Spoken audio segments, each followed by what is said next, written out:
katika kauli nyingi za wahenga, kauli ambayo mimi nasema wahenga kweli walinena, hii maskini akipata matako uliambwata. Jamani, kuna mtu akipata mpaka unajuta. Unajua bora mtu umepata afu fly tu wewe mwenyewe ni kwamba jamani nimepata namshukuru Mungu, lakini kuna mtu akipata anatoa kejeli. Simlinizarau. Wewe motherfucker. Yaani nini? Yaani wewe ile kauli ya maskini akipata ndo unayo wewe. Umepata zako jishia wewe nacho changu hivi na hivi, watu wakunange kibaya nini? Yaani wewe ni changu, lakini usianze mnanipigia simu mnanisumbua kipindi sina. Kipindi ni yani sasa hivi mnaniona maana kipindi gani mai, kipindi gani?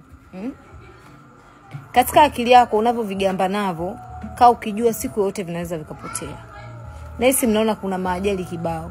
Unaweza ukamiliki gari ukapata ajali, gari ukawa hauna tena.